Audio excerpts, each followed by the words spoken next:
House of Ends. It's a really busy time right now.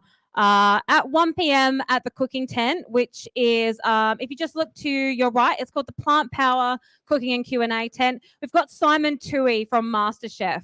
He is giving a chat. He's live streaming. It's called Thinking Outside the Veggie Box.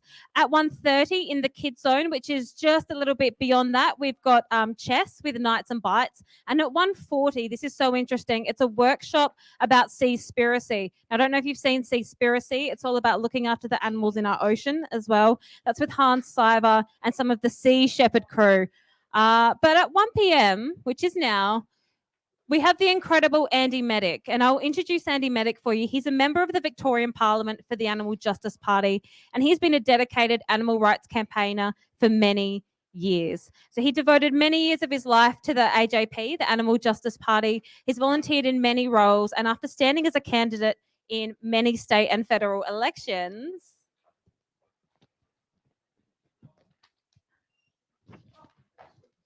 Andy was successfully elected as a member of the Legislative Council for Western Victoria in the 2018 Victorian state election.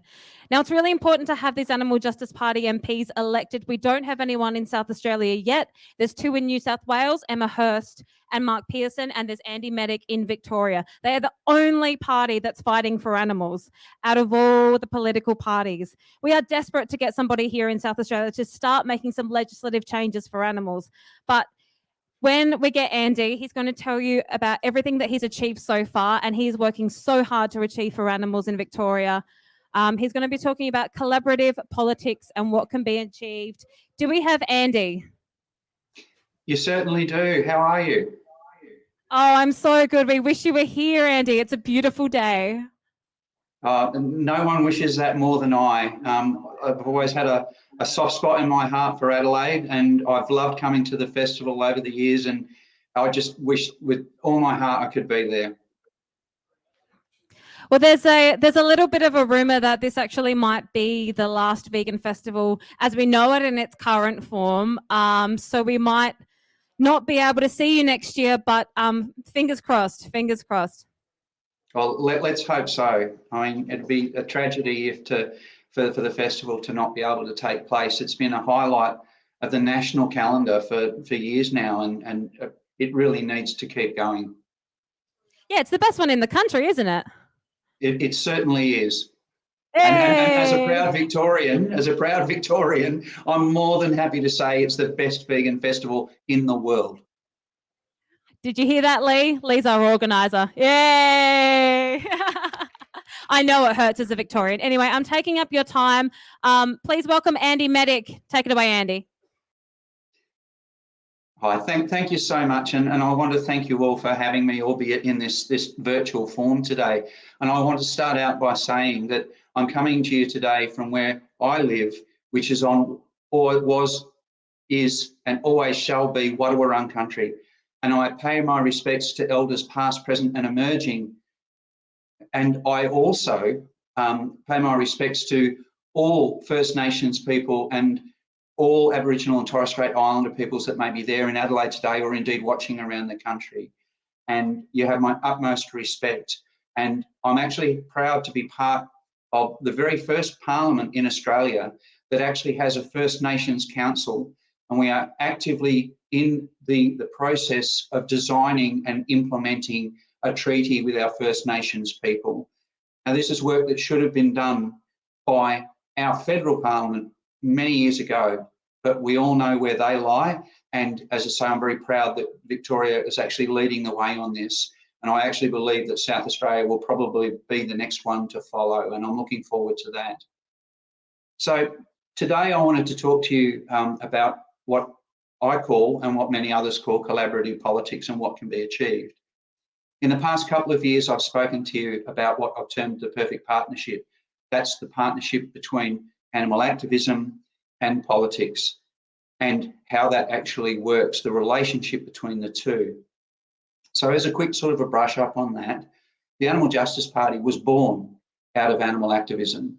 Those of us who have participated in the political process on behalf of the AJP have our roots and our grounding in animal activism, and that is taking part in demonstrations, actions, all sorts of different things, speaking at these things, and then as outside people, as not members of the parliament, but actually going and trying to meet with ministers and trying to make the point of the things that we want to get across, the things that we wanted to change. Now, unfortunately, at least in Victoria, we weren't ever too successful with that. That those in power would prefer to listen to NGOs. And we have no better example of that than in South Australia, where the Coalition for Protection of Racehorses and everyone else in South Australia, all you wonderful animal rights campaigners, have been successful now in getting rid of jumps racing. And that is, I can tell you from watching on from Victoria, that was one of the happiest days of my life, because right now, that means Victoria is the last state in the country to run jumps racing. We're an outlier, and we'll be working really hard from within the parliament to try and change that over the next 12 months. So there is that partnership. So how does that work then? How does that transform once you actually get people into parliament? Well, that's what I want to talk about now, what I term collaborative politics. You see, politics, no matter whether you're inside or outside the parliament, is all about relationships. And once you get inside that door, once you're able to actually sit down with the government of the day, with their ministers and with their staff, and they have to listen to you because they want you to help them to pass legislation. You find out about the things that are important to them, and they find out about the things that are important to you. Now, this is not a horse trading exercise. As I say, I've built relationships with the government and with all their ministers. And this has been done by finding out about them. We're talking to them and recognising them as people with emotions, people with families, people with interests outside of politics. And that's really important. It's really important to take that system and translate that to the outside of the parliament. So where we get people who are trying to enter and running in elections, so for instance in South Australia, and I fully believe, let me say, that South Australia will be the next for us to have members of the state parliament there. Where that translates to that outside is sometimes we need to put aside what it is we're trying to achieve to begin with and form that relationship with that person, form a bond, get them to recognise that you're a human being with interests and so are they, and build that trust. Build that trust up, because at the end of the day then the door is open. They will listen. And there's no better example of that in my mind than what we've been able to achieve, my team has been able to achieve over the period that we've been in the parliament for the last 3 years. Now, we spent the best part of that first few months from 2018, after getting elected in November, of setting up meetings, trying to get in front of all these ministers. And doors that were previously closed to us began to open. So that by the time we actually entered the parliament in the February of 2019, we'd already been able to meet with many of the key ministers and their advisors that we've been trying to meet with for a long time. And the first thing that we did was we just sat down and spoke with them about who they are, what their interests are, where the common ground was, where we could perhaps work together. And we actually found that there was a lot of common ground. There was a lot of things that they cared deeply about. And the perception outside of Parliament is that the government, its ministers, everyone concerned, doesn't care about non-human animals. And nothing could be further from the truth. What we found was that they did. And as a result of forming those relationships, we've been able to achieve so much. And normally with these talks, when I've come to Adelaide, and I've done them before, I've been able to go on for 45 minutes. I don't see myself being able to do that today, unfortunately. But I would like to run through now and talk to you about some of the things that we've been able to achieve. And believe me, there's another budget coming up and there will be more that we're able to talk about after that. So in broad terms, we've achieved some of the greatest reforms for animals that has ever been seen in Victoria. And we've achieved that through sometimes the changing of legislation, and sometimes through direct funding through the budget process. Now, by the time the next budget is handed down in May next year, we'll have achieved funding for wildlife and for other animals in excess of $220 million through various grants and through various direct payments. And some of those are, for instance, we were able to achieve in 2019 $500,000 for Wildlife Victoria in the budget. And that's now being made a line item, so that will be there as long as this government is in power.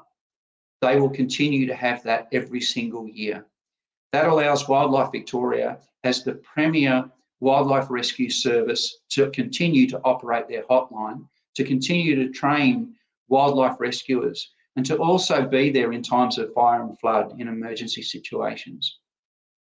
We were able to get red kangaroos taken off the kangaroo management plan. And I say that word with some degree of sarcasm, because I know that in South Australia and New South Wales, indeed right across the country, the killing of kangaroos is becoming an extraordinary tragedy.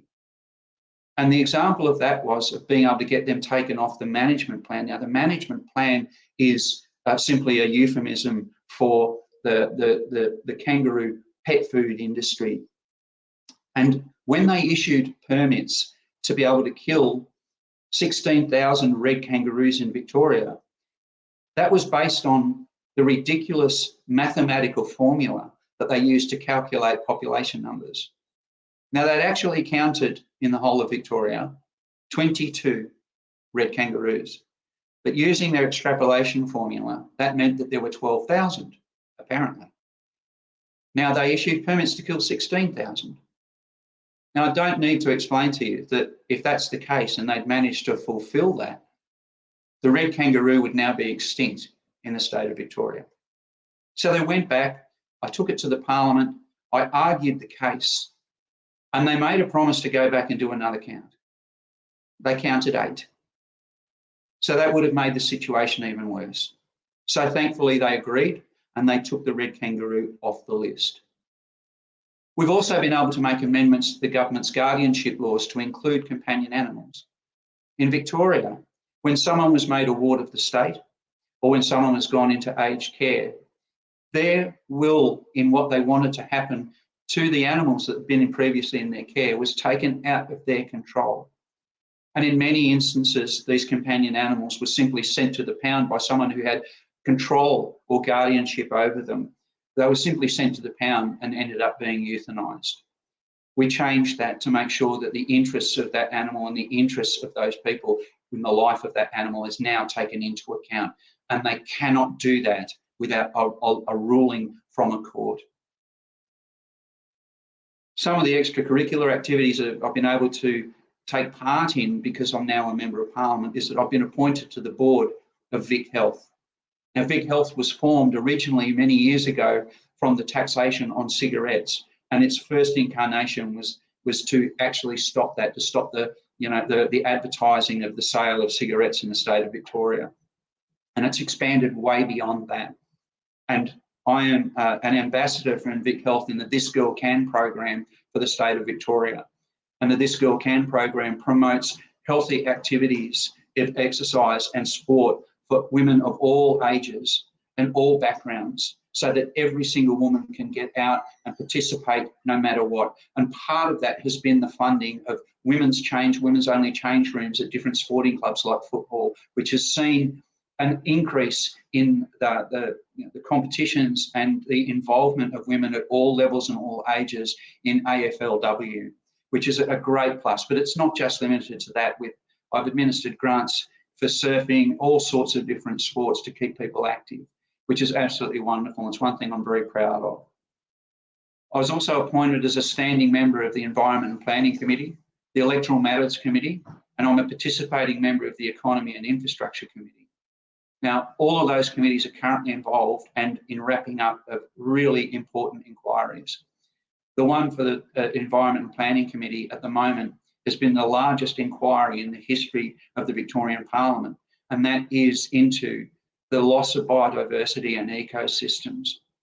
And that has been enormous. And next week, we'll be going into the deliberations on the recommendations and findings of that report before that is handed down. And parliamentary privilege prevents me from telling you exactly what's in that report until it's made public. But I can tell you that two of the things that I've been campaigning for a long, long time will be spoken about in that report with some recommendations as well. So I look forward to being able to getting updates on my Facebook page and in other social media about that when I'm allowed to talk about that. One of the biggest things that's been confronting all of us as animal activists over the years has been the spectre of ag-gag legislation that's been hanging over our heads, like has been introduced in the United States and Canada, and in some places in Europe, where that has given the government of the day the power to stop animal rights activists from doing any of the sorts of activities that we've engaged in, which has included getting undercover footage of animal cruelty in farm situations. Now, that was put up in the Victorian Parliament, and I was able to defeat that because I was, through these relationships that I've had with the government, I was able to convince them that this was a really bad idea, that it lacked the transparency and it lacked the ability to be able to actually bring matters of animal cruelty to the Parliament, to the courts and to the public. And they agreed, and we were able to vote that down. That's another thing I'm really proud of.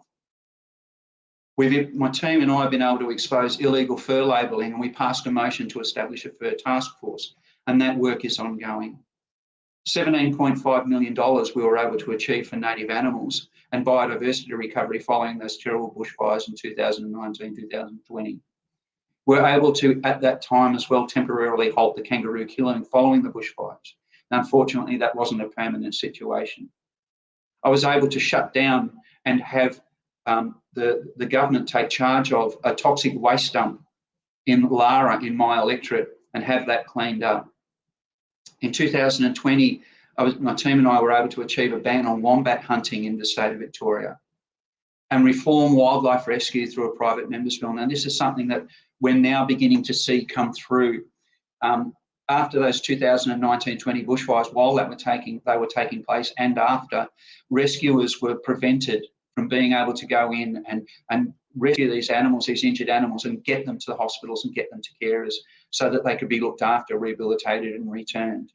Now, that brought out outcry from right around the world as to why this was taking place. Why weren't they allowed to go and do this? And through a private members bill that I brought to the Parliament, we've been able to change that completely around, and we're about to see those changes being brought to the community and to those rescue organisations. The whole structure of wildlife rescue in Victoria through the establishment of Wildlife Rescue Victoria is about to be instigated. And the first stage of that was to actually have 3 people stand up in the incident control rooms when an emergency is declared, who will wholly and solely report on what's happening out on the ground to animals and where those resources need to be deployed to be able to save them. It's also seen the implementation of a new app that will report back in real time to those rescuers where the animals are, but also to the incident control room. We also have passed a motion recognising companion animals as victim survivors of family violence. And I've had a commitment from the Minister for the Prevention of Family Violence to review the Act and improve protection for animals in those situations. Because so often, as many people know, many women know who are caught up in family violence situations, the perpetrator will use the companion animals, which have been these people's confidant, it's been the ones that their children have turned to, as coercive tools, with the threat of killing them or committing violence to them, hanging over their heads and preventing them from leaving. And in Victoria, the RSPCA, for instance, has reported that nearly 83% of women who stay in a violent relationship won't leave because of the threat of violence or death to the family companion animal. And that's something, again, that I'm extraordinarily proud of. I've also been able to win the end in the chamber of convenience killing, with mandatory kill reporting through pounds and shelters, the rights for rescue groups to save death row animals, subsidised desexing, trap, neuter and return being considered by the Animal Welfare Advisory Panel, immediate reuniting. Now, this is something that's been fought for a long, long time in the Parliament and outside, and animal rights organisations here have been trying to get this done for a long time. In Victoria, we have what's known as an 84Y agreement between a vet and their local council. if they don't adhere to that 84Y agreement and they reunite a lost animal with their companion friends, then they risk being fined thousands of dollars and then being shut down. That's going to go. There's about to be legislation on that introduced to the Victorian Parliament in the lower house, which will pass, and that will then come to us. And that's something, again, that I'm extraordinarily proud of. And I keep saying this, but my team and I have worked so hard on so many things, and I am extraordinarily proud of my team, and I'll talk about my team shortly. That apart from that immediate reuniting, we've also we're looking at about to be winning the right to release for animals used in research as well. Through the animal activism inquiry that we had quite early on, we've been able to win CCTV in all slaughterhouses. Now, as a vegan, I'd like to see no slaughterhouse in operation, but I understand, and I'm practical, that that is not perhaps going to happen in my lifetime, even though I wish it would. But we've been able to make them more transparent by having CCTV installed. And there is, behind the scenes and some publicly, there's state government support for an independent Office of Animal Protection. We're trying to, in that instance, we're also trying to move away from, we're instigating a move away from blunt force trauma and maceration for chicks in family farm situations, with mandatory codes of practice to be introduced. Through the community support funds, we've been able to secure grants for Wildwood Wildlife Sanctuary, which to establish a vet hospital with an X-ray machine down in around the Portland area and Warrnambool. We won some money in the budget through that fund for 5 Freedoms. Now, some of you might have heard of Manfred Sabanskis and his partner Helen Round. Manfred's the guy that you might have seen on the news who's been rescuing kangaroos and wallabies from down mine shafts. These are people that do extraordinary work in that area, and we were able to secure funding for them. Likewise, for Mosswood Wildlife Sanctuary, we were able to get wombat gates financed and a trial across Victoria so that farmers won't be looking for authorities to control wildlife, to kill these wombats because their fences are being destroyed. So these wombat gates are now being trialled in Victoria. And flying fox sprinklers to keep these beautiful animals, these sky puppies, safe during heat events. In 2 places we were able to get that done. So I'm really proud of that too. We're able to achieve the translocation of a mob of kangaroos caught in a housing estate development in Kinley in Victoria. And some other successful budget bids were Project Hope Horse Management. We were able to get them some money. Wombat Mange Treatment Program, we've got money for that. We were able to establish the Rescue Group Fund and with the sexing initiatives.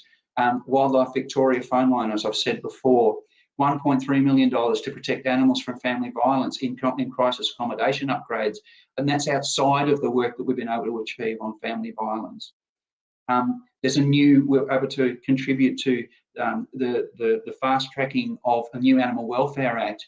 In Victoria, 2 acts principally govern how animals are treated, one of which was POCTA, the Prevention of Cruelty to Animals Act, which was written in 1986 and never had a fulsome review. It's been amended many, many times to the point where it's pretty much unworkable. And we're a big part, my team and I are a big part of what that new Animal Welfare Act will look like. We're working with the government, and a key aspect of that is, and this has now gone out into the public realm, is that act will now recognise animal sentience. And we're working really hard on what that will mean for animals and how that will change the way that animals are viewed and how they're treated in Victoria from this point on. We were able to instigate a racehorse tracking scheme with the government response to our amendment to the Primary Industries Bill. We were able to achieve speed limit reductions on 2 roads in my electorate to protect wildlife, Marengo Road and Forest Road. And Forest Road in particular, in Anglesea, we've been able to get up a trial for virtual fencing to try and protect those animals as well. We've been able to achieve some of the things in which, while POCTA still exists in Victoria, we've been able to get some changes to it, immediate changes that will affect the lives of animals greatly. And some of those are in the regulations, the commencement of a ban on fruit netting, of pain relief for mulesing, a ban on dogs in hot cars, and a ban on opera house nets. Now, opera house nets are those terrible things that people put into fresh streams that end up killing platypi. So we've been able to achieve a ban on those. and also a ban on glue traps in the state of Victoria. We've also been able to enact, as I said before, a review of the Wildlife Act, and there'll be ongoing work on that. We've also exposed, a part of that was we've been able to expose the Cape Bridgewater Koala Massacre, and an investigation is currently underway, and charges, I can tell you, are pending. Now, that's something also that got a lot of attention around the world, and I can tell you that charges are not far away on that one. In 2021, so this year, we've been also able to achieve, because our budget last year was delayed, we've been able to achieve funding for the Winged Horse Equine Welfare Centre, for Horse Shepherd Equine Rescue, for Edgar's Mission. Now, I know many of you will know Edgar's Mission, and we've been able to achieve funding for them as well, and also for Lamb Care Australia. And it's important for people to know that, because it's the first time ever, in not just Victoria, but it's the first time in any state in Australia that funding has been provided for farm animals in those situations. We've also been able to get funding for McIntyre Wildlife Shelter, Lindarth Wildlife Shelter, Winchelsea Wildlife Shelter, Cindy's Bird Rescue, the virtual fencing trial, Wildlife Nurse Wildlife Rescue, who look after bats. I'm particularly keen on that one because I love bats. And again, as I said before, that line item of Wildlife Victoria phone line. We were also able to, and this is something that I think is an achievement of the Western Regional Group. So not just my team, but the Western Regional Group in Victoria. We were able to stop what would have been Australia's first factory sheep farm. And that would have just been outrageous and horrible for the lives of those animals. And we were able to get that shut down. I've been appointed the chair of the task force on rehoming pets, not the language that we would choose, of course, but that was the government's language. And I've been involved in that with two other government MPs, Marie Edwards and Gary Mars. And we have looked at the way that pounds and shelters are set up across the state of Victoria. We had an enormous amount of submissions, public submissions, and we've gone out and visited pounds and shelters. And there is about to be, I wrote the interim report, we sent that through to the minister. We're in the process of finalising the final report, and it will have a massive amount of recommendations which we hope will be implemented. We know a number of them will be, which will change the way that pounds and shelters are run across the state of Victoria, and there are enormous reforms, about transparency on kill rates, and all sorts of different things. And I look forward again, as I say, to being able to talk to you about those once that report has been approved by the minister and those issues are made public.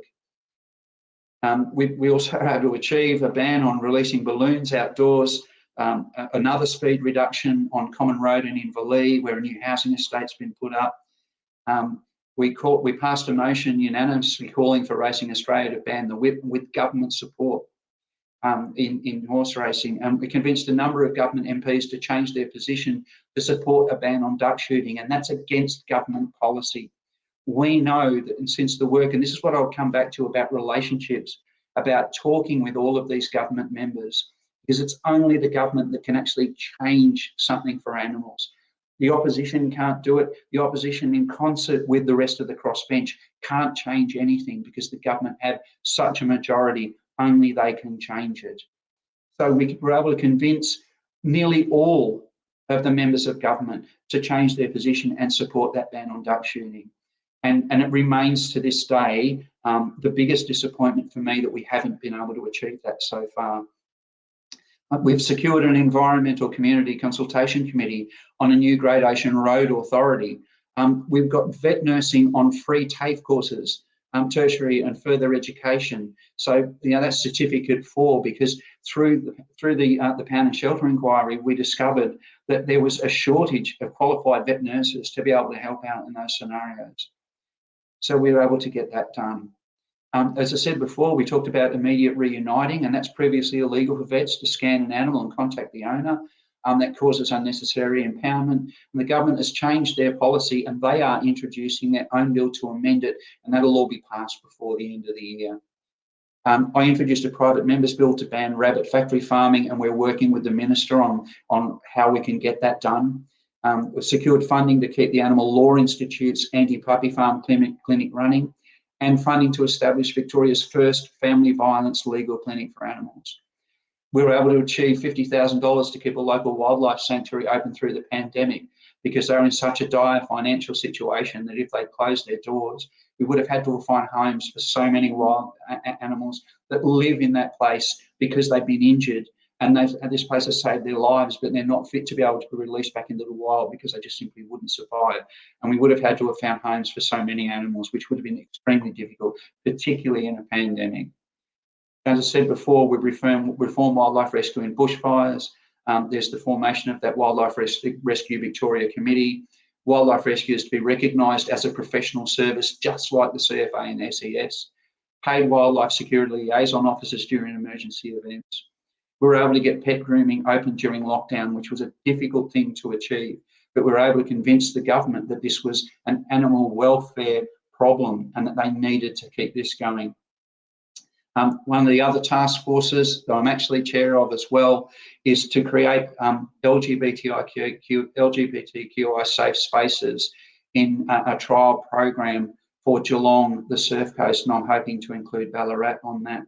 Now, this has been brought about, and this is something, again, I am extraordinarily proud of. It's been brought about by a spike in, unfortunately, young people in my electorate who took their own lives by suicide, who were part of that community, who had come out to their parents, to their family, to their friends, and been rejected and had nowhere to go. So this has been a very, very long process. I've engaged with all of the relevant stakeholders, so many groups of young LGBTIQA+ people, so many services, and I'm about to be able to hand that report to the Health Minister soon, within the next couple of weeks. And I'm hoping that in that report will be a budget bid to fund these safe spaces so that these young people can access the services they need and the help they need that will keep them alive. And I'm very hopeful that the government will fund that. And we've also had a commitment from the Minister for Transport to remove horse-drawn vehicles from the centre of the CBD in Melbourne. It's not a complete ban on them across the state, but their trade is all in the city centre, and if we can get them moved out of there, their business model falls over and they won't be able to keep going. And also participate, as I said before, on an inquiry. I'm part of that inquiry on the biodiversity crisis, and I'm currently making key recommendations on that report. And as I say, I won't be able to talk about them right now, but they are coming up. So I hope, I'm not sure how much time I've taken up. 34 minutes, there you go. I went longer than I actually thought I would, and I know I've been given 45 minutes. But I just wanted to quickly talk about my team. I believe I have the best team available, and that's because we come from a common background. For those of you who don't know, and you'll find out, you'll know tomorrow, I think some of you might know my Chief of Staff, Georgie Purcell, what an extraordinary young woman she is.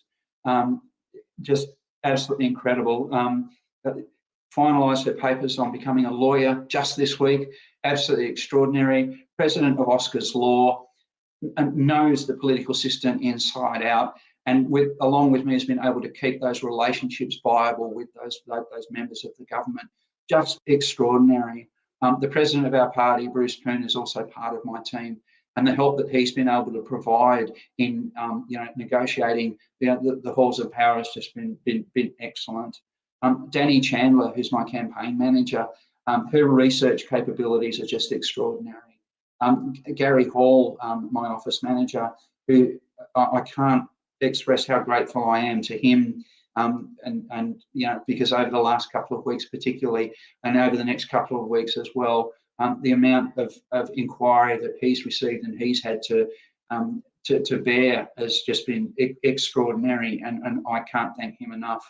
And we also have a graphic designer, Greta, who works up in Ballarat, and some of those amazing things that you see us post up on Facebook, with those great tiles, she develops those, she does all of that. And then to extend that also to the Western Regional Group, you guys are just extraordinary. The work you've been doing, and the work that all the regional groups have been doing throughout this pandemic, and to keep the party going, to keep all of us going, and the support structure has just been incredible. Certainly, I know that I couldn't do what I'm doing right now without all of you, without my team particularly, but the support of the regional groups as well, the support of the state manager, Ben, Ben Schultz. He's just been amazing. The election of the new committee. And I wanted to say thank you also to Dr. Tamsin Ramsey, young Dr. Ramsey. You've been amazing. And I can't thank you enough for those late night chats that we and I have been having. The support that you've been giving to me is just amazing. So look, on that, and I just want to say thank you again to you guys in Adelaide. You've been amazing to me. Every time I've come over, you've welcomed me with open arms, and I've loved to have been able to talk to you. And I'm looking forward, actually. I believe that your government is opening the gates again to Victoria on November 23rd, I think, is when they've announced. And I'm looking forward to coming over with my family and getting around Adelaide. And I'll let you know when I'm coming. I'd love to catch up with so many of you and just talk about life, the universe, and everything, and where you're all at and what you're doing. I'm really looking forward to that. And I sincerely hope that the festival may be able to continue next year, because I'd love to be able to come again and just enjoy the magnificent show that you guys put on and talk to everybody about the work that they're doing for non-human animals. So thank you all. Thank you for your patience. And I sincerely hope that I can achieve, and my team and I can achieve, a hell of a lot more for animals in the next 12 months, and that we can do you guys proud. Cheers. Andy Meddick, thank you so much. Andy, have you got time for any questions if we've got any? Oh, sure. More than willing. All right. Happy. Does anybody have a question for Andy before he goes? No. Okay. No questions, Andy. I think everyone's a little bit shy. I'm shy too, but somehow I've got this job. I just want to thank you from all of us here. And I know it's been, we've got people live streaming in from Victoria. And so to you and to yourself, I know you've had a tough year this year, and I really like to acknowledge that. And thank you for being here and acknowledge what you've been up against this year. And you continue to fight for animals harder than ever. If that's possible. And we're so keen to see you back again next election. So thank you so much. Thank you, guys. Thank you for all your work. Andy Meddick, everybody.